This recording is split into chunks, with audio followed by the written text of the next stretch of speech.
नमस्कार, आप देख रहे हैं जनादेश। मैं हूं आपके साथ प्राची सिंह। खबर शुरू करने से पहले एक नजर आज की हेडलाइंस पर। पाक बोर्ड बोला, सरकार से अभी भारत जाने की इजाजत नहीं। आईसीसी ने कहा, पाकिस्तान टीम ने एग्रीमेंट साइन किया है, पलटना नहीं चाहिए। उत्तर पश्चिमी राज्य में 46% ज्यादा बारिश, 24 घंटे में 19 राज्यों में भारी बारिश की संभावना। महाबलेश्वर में चट्टान ढहने से रास्ता बंद। बंगाल में खेतों में बन रहे बम, कीमत 250। 8 जुलाई को होने वाले पंचायत चुनाव की तैयारी, 8 मिनट में बम तैयार। यूनिफॉर्म सिविल कोड पर मुस्लिम पर्सनल लॉ बोर्ड की बैठक, कहा चुनाव से पहले ही चर्चा होती है। पीएम ने कहा था 2 कानून नहीं चल सकते। Share market all time high पर, सेंसेक्स कारोबार के दौरान 73,907 अंक तक पहुंचा। इस साल 2,500 अंक से ज्यादा चढ़ा। फिल्म 72 हूर का ट्रेलर रिलीज, हर जगह बिछी दिखी लाशें। युवकों को ब्रेन वॉश कर आतंकी बनाने पर बेस्ड है फिल्म। सांसद रवि किशन की बेटी बनेगी अग्निवीर, लोग बोले देश बदल रहा है। जन्म मृत्यु के रजिस्ट्रेशन के लिए आधार कार्ड जरूरी नहीं, सरकार की ओर से लोगों को बड़ी राहत। अब समाचार विस्तार से। भारत में अक्टूबर-नवंबर के बीच होने वाले वनडे वर्ल्ड कप का शेड्यूल बुधवार को जारी हुआ। इसके बाद पाकिस्तान क्रिकेट बोर्ड ने वर्ल्ड कप में हिस्सा लेने पर बयान जारी किया है। पीसीबी ने कहा कि वर्ल्ड कप में हिस्सेदारी को लेकर अभी पाकिस्तान सरकार से इजाजत नहीं मिली है। इंटरनेशनल क्रिकेट काउंसिल आईसीसी ने पीसीबी के बयान पर जवाब दिया है। आईसीसी ने कहा कि पीसीबी ने वर्ल्ड कप में हिस्सा लेने का एग्रीमेंट साइन किया है। हमें भरोसा है कि उसकी टीम इससे पलटेगी नहीं। नॉकआउट राउंड से पहले पाकिस्तान वर्ल्ड कप में 9 मैच खेलेगी। टूर्नामेंट का सबसे चर्चित मुकाबला यानी इंडिया पाकिस्तान मैच 15 अक्टूबर को होना है। देश में हफ्ते भर लेट हुए मानसून ने अब रफ्तार पकड़ ली है। उत्तर पश्चिमी राज्य में अब तक मानसून सीजन में सामान्य से 46% ज्यादा बारिश हुई है। देश के पूर्वी, मध्य, उत्तर पश्चिमी व पश्चिमी राज्यों में 4 दिन मानसून सक्रिय रहेगा। मंगलवार रात बारिश के चलते महाराष्ट्र के सतारा जिले के महाबलेश्वर में चट्टान ढह गई।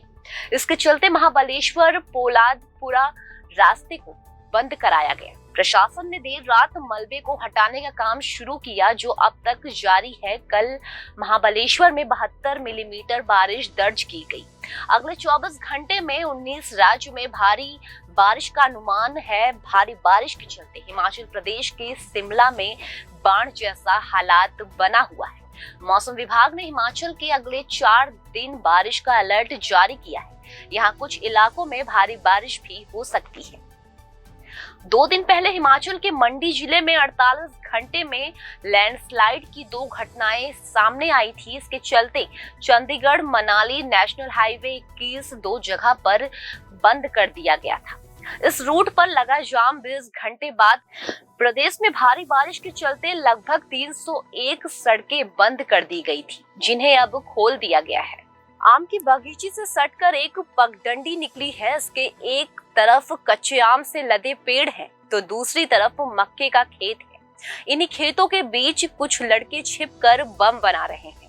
वहीं उम्र 22 से 25 साल और हाथ इतनी तेजी से चल रहे हैं कि 7 से 8 मिनट में एक बम बना जाते हैं। कीमत 250 रुपए जगह है। मुर्शिदाबाद जिले का सूती, ब्राउन, व्हाइट और ग्रे 3 रंग का बारूद, कांच के बारीकी टुकड़े, शीशा, आलपीन, सुतली और कागज, कुछ में नट बोल्ट और कीले भी हैं। इतने मटेरियल में बम तैयार किया गया है। ये पश्चिम बंगाल में 8 जुलाई को होने वाले पंचायत चुनाव की तैयारी है। चुनाव करीब आते ही ऑर्डर बढ़ रहे हैं। बम का रेट और बम बनाने वालों की कमाई और खतरा भी बढ़ रहा है। बीते 2 महीनों में मुर्शिदाबाद, साउथ 24 परगना, बीरभूम, मालदा, पश्चिम मेदिनीपुर और हुगली जिलों में पुलिस ने 2000 से ज्यादा बम बरामद किए हैं।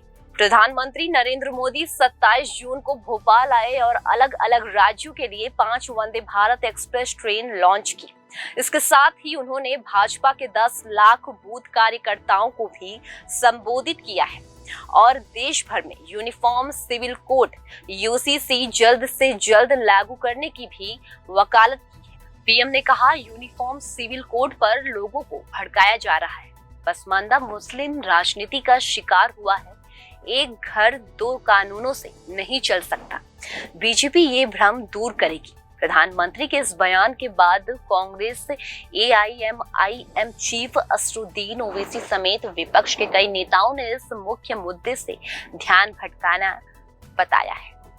यूसीसी की चर्चा के बीच दिन देर रात Muslim personal law of emergency meeting बुलाई गई। 3 घंटे तक चली मीटिंग में बोर्ड ने यूसीसी के प्रस्ताव कानून का विरोध करने का फैसला किया। वर्चुअल मीटिंग के दौरान एआईएमपीएलबी के अध्यक्ष Saifullah Rahmani, Islamic centre of India के अध्यक्ष और AIMPLB member Maulana Khalid Rashid Farangi Mahali, AIMPLB के वकील सहित अन्य लोग मौजूद थे। मौलाना खालिद रशीद ने कहा, हमने एक ड्राफ्ट तैयार किया है जिसमें शरियत कानून का जिक्र किया है। उसे जल्द ही लॉ कमीशन को भेजा जाएगा। हम लॉ कमीशन के सामने अपना पक्ष प्रभावी ढंग से रखेंगे। हर बार चुनाव आने से पहले राजनेता यूसीसी का मुद्दा उठाते हैं। 2024 चुनाव से पहले एक बार फिर इसे जिंदा किया गया है। आज यानी बुधवार 28 जून को शेयर बाजार ने अपना ऑल टाइम हाई बनाया है। सेंसेक्स कारोबार के दौरान 73,907 के स्तर तक पहुंच गया। इससे पहले इसी महीने 22 जून को शेयर बाजार ने अपना ऑल टाइम हाई बनाया था। तब सेंसेक्स ने 63,601 का स्तर छुआ था। अभी ये 487 अंक से ज्यादा चढ़कर 63,903 के करीब ट्रेड कर रहा है। इधर निफ्टी ने भी 18,977 का ऑल टाइम हाई बनाया है। इससे पहले इसका हाई 18,088.60 था। उसने 1 दिसंबर 2022 को बनाया था। अभी निफ्टी में 140 अंक से ज्यादा की तेजी है और ये 18,950 के स्तर के पार कारोबार कर रहा है। एनएससी पर मीडिया को छोड़कर लगभग सभी सेक्टर में तेजी है। सबसे ज्यादा 1.78% निफ्टी मेटल चढ़ा है। निफ्टी पर सबसे ज्यादा चढ़ने वाला शेयर अडानी एंटरप्राइजेस है जो 5% चढ़ा हुआ है। स्टॉक मार्केट की वॉलेटिलिटी को कंट्रोल करने के लिए प्री ओपनिंग सेशन होता है, जहां भारतीय बाजार के प्री ओपनिंग सेशन का टाइम सुबह 9 बजे से 9:15 के बीच में खुलता है। मार्केट के खुलने से पहले ऐसे कोई भी अनाउंसमेंट जो बाजार को स्थित बना सकता है, उससे बचने के लिए प्री ओपनिंग स्ट्रेटजी अपनाई जाती है। फिल्म 72 हूर का ट्रेलर रिलीज हो गया है। ट्रेलर में दिखाया गया है कि कैसे कट्टरपंथियों के बहकावे में आकर युवा अपने आप को सुसाइड बॉम्ब बना देते हैं। ट्रेलर में ये भी दिखाया गया है कि कैसे एक आतंकवादी 72 हूरों की लालच देकर लोगों को बहकाता है। फिल्म के डिस्क्लेमर में साफ लिखा है कि ये सच्ची घटनाओं पर आधारित है। जानकारी के मुताबिक ये फिल्म 2021 की है और इसे सरकार की तरफ से नेशनल अवार्ड भी मिल चुका है। फिल्म के प्रोड्यूसर अशोक पंडित ने कहा कि उनकी इस फिल्म के लिए तालियां बजी थी। सरकार ने फिल्म को सराहा भी था, लेकिन उस वक्त फिल्म की रिलीज में अड़चन देखने को मिल रहा था। ट्रेलर की शुरुआत एक ब्लैक एंड व्हाइट सीन से होती है। हर जगह लाशें दिखाई दे रही हैं। बैकग्राउंड में दाढ़ी में एक शख्स कई लोगों को बिठाकर 72 हूरों को लेकर कुछ बातें कर रहा है। ट्रेलर के एक सीन में एक्टर पवन मल्होत्रा धर्म के नाम पर अपने साथी एक्टर आमिर बशीर को बरगला रहे हैं। ब्रेन वॉश हुए युवक का रोल कर रहे पवन मल्होत्रा एक सीन में काफिरों को मारने की बात करते हैं। वहीं लास्ट सीन में दिखाया है कि वो भीड़ के बीच में खड़े होकर अपने आप को बम से उड़ा लेते हैं। वहीं इन सब के बीच फिल्म के प्रोड्यूसर अशोक पंडित से पूछा गया कि ये फिल्म चुनाव के आसपास ही क्यों रिलीज की जा रही है। जवाब में अशोक पंडित ने कहा, इस देश में हर वक्त चुनाव होते हैं, तो क्या फिल्म मेकर फिल्म बनाना छोड़ दे? इस फिल्म का चुनाव से कोई संबंध नहीं है। अपने इस फिल्म से 2 बार नेशनल अवार्ड जीत चुके फिल्म मेकर संजय पूरन सिंह चौहान ने डायरेक्ट किया है। ये 7 जुलाई को थिएटर में रिलीज होगी। इसे अशोक पंडित ने प्रोड्यूस किया है। अभिनेता से नेता बने रवि किशन की बेटी इशिता शुक्ला अग्निपथ योजना के तहत डिफेंस फोर्स का हिस्सा बनेंगी। अग्निपथ योजना का उद्देश्य सेना, नौसेना और वायुसेना के लिए कर्मियों की भर्ती कराना है। ये युवाओं को 4 साल की अवधि के लिए सशस्त्र बलों में सेवा करने की अनुमति देती है। रवि किशन ने अपने फॉलोअर्स के साथ खुशखबरी साझा करने के लिए अपने सोशल मीडिया अकाउंट का सहारा लिया। बीजेपी नेता की बेटी इशिता सिर्फ 21 साल की। रवि किशन ने ये साझा किया कि इशिता दिल्ली निर्देशालय की 7 गर्ल बटालियन की कैंडिडेट है। स्टार किड होने के बावजूद अपने लिए एक अलग कैरियर रास्ता चुनने के लिए इशिता की प्रशंसा कर रहे हैं। एक यूजर ने लिखा, भगवान का शुक्र है, कम से कम कुछ अभिनेताओं के बच्चों में अभी भी अभियान या फिल्म उद्योग में न जाने का समझ है।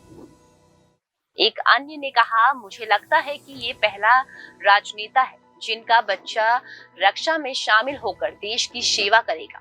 भारत बदल रहा है। एक यूजर ने कहा, आखिरकार राजनेता के बच्चों को पहली बार रक्षा में जाते हुए देख रहा हूं। इशिता शुक्ला के अलावा रवि किशन के 3 और बच्चे हैं, रीवा, तनिष्का और सक्षम।